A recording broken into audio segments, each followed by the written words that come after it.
All right, welcome back to the channel. In this video, we're going to talk about the lightweight division, specifically Gervonta Tank Davis in the aftermath of his destruction of Rolly Romero and what Mayweather Promotions CEO had to say about a Shakur Stevenson fight and what Shakur Stevenson had to say about it. Let's talk about that in this video.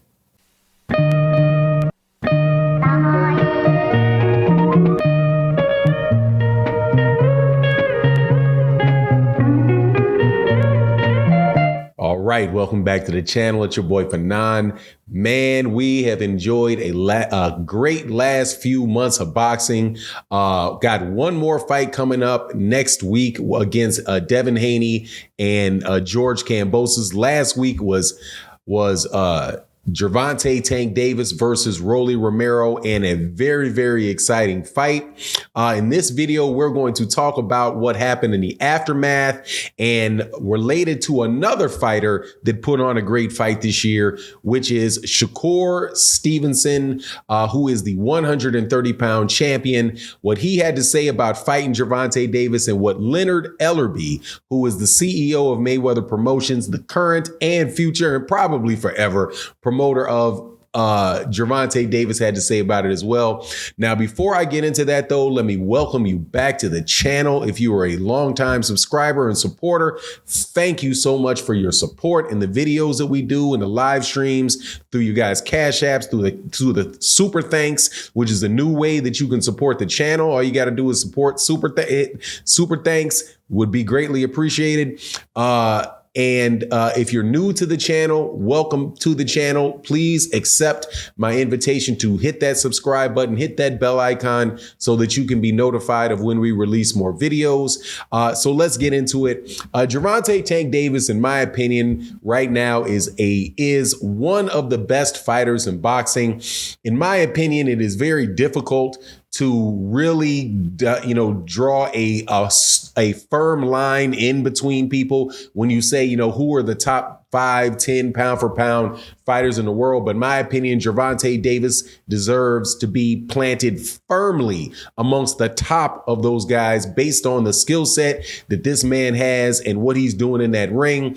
Another guy that also deserves to be there is a dude that really, man, when you look at the two, it is very, very hard to say who the better fighter is, which is Shakur Stevenson out of Newark, New Jersey, the WBO and the WBC unified champion at 130 pounds. Now, after the fight, Shakur Stevenson said that he wants to fight Gervonta Davis. And actually, before the fight, Gervonta said, man, maybe I may move back down to 130 to challenge, those guys down there. He didn't say anything specific. He didn't say Shakur Stevenson's name specifically, but was heavily alluding to him because most people that are many people, I won't say most because I don't know if it's most, but many people, hardcore boxing fans like myself and yourself, because if you're watching this video, that's more than likely what you are, know that those two guys at 135 pounds or 130 pounds, wherever that fight could take place, is probably the best matchup that you could make in those divisions. And I do suspect the best matchup that can be made below 140 pounds in boxing. Now, there's a chance that it may be Gervonta Davis and Devin Haney. It may be Gervonta Davis, Lomachenko, maybe Gervonta Davis and Shakur Stevenson. But my money is that it is that those two guys are the ones with the most well-rounded skill set, and the guys that are out there, that really right now look the best and have looked the best over the last couple years in those divisions. The only problem with that fight is that after the fight with Rolly and Gervonta was over, Gervonta Davis was like, yeah, I had said that I might want to move down to 130, but nah, I really feel comfortable at 135, so I'm not doing that, right? So right there, brushed off the idea of a Shakur Stevenson fight at 130, the idea that he had brought to the forefront to begin with, right? And then after that, Leonard Ellerby comes in and somebody asks him, okay, well, what about Shakur Stevenson? Would you be willing to fight Shakur Stevenson? And you could just see on the face of Leonard Ellerby that he was like, no, not going to happen. He's like, look, Shakur Stevenson he's at 130 pounds. When he's at 130 pounds, that's where he's fighting. We ain't worried about Shakur Stevenson, right? And then he went into, again, the conversation about what a big fight is and how many of these fights that people think are big fights are not big fighters because these guys are not big names. And that obviously is including Shakur Stevenson and guys like Devin Haney, George Kambosos.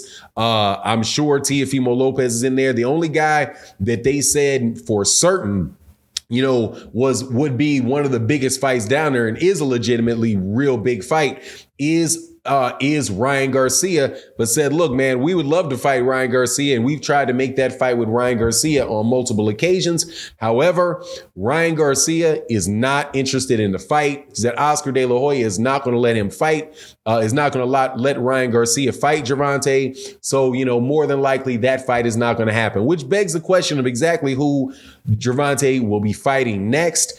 Honestly, it's very hard to know exactly what that case will be. Now, I do have a suspicion, though, of something that we may see out of the WBA, which is that the WBA could order Gervonta Tank Davis to fight the winner of George Kambosos and Devin Haney because of the consolidations of the WBA belt that they're doing, right? If you recall, maybe 7 months ago, there was a fight that took place between Maestra and Michael Fox. And it was such a big robbery in that fight that the Association of Boxing Commissions issued an order that they wanted. And I don't understand why the relationship between that and the judging and the amount of championships that are there. But they said, look, you guys WBA, you have to consolidate your belts. Otherwise, we're going to prevent you from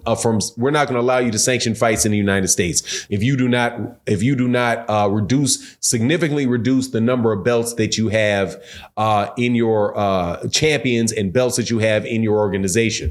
So what they did was they started ordering and making fights to consolidate the WBA regular belt and the WBA super belt. One of the examples of them trying to do that is at welterweight, where they had ordered Jamal James, Stanionis to Stanionis was supposed to fight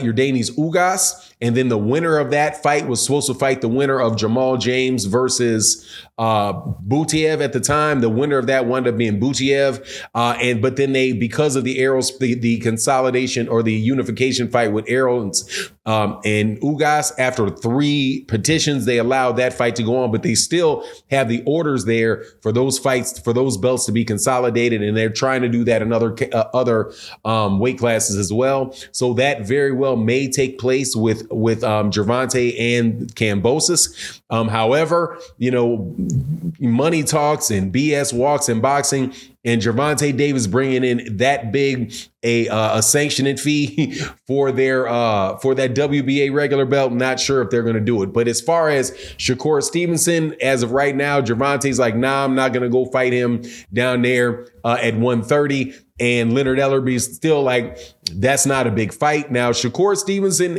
I think he's in a unique position that if he does move up to 135 pounds, moves up to lightweight, and he is very, very vocal about it, I think that there could be a push that begins for that fight. But again, the question for Mayweather Promotions is how big the fight's going to be. And when they're talking about big, they're not talking about fantasy pound for pound list. They're talking about the stuff that you can actually bring home and stick in the bank.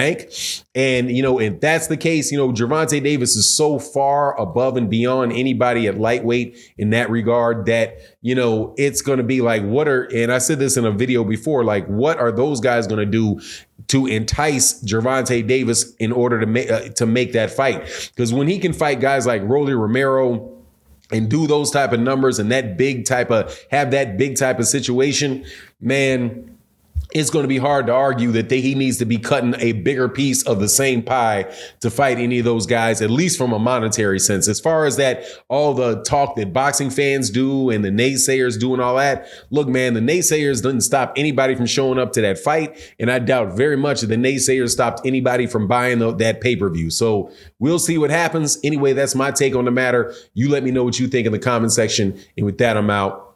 Deuces.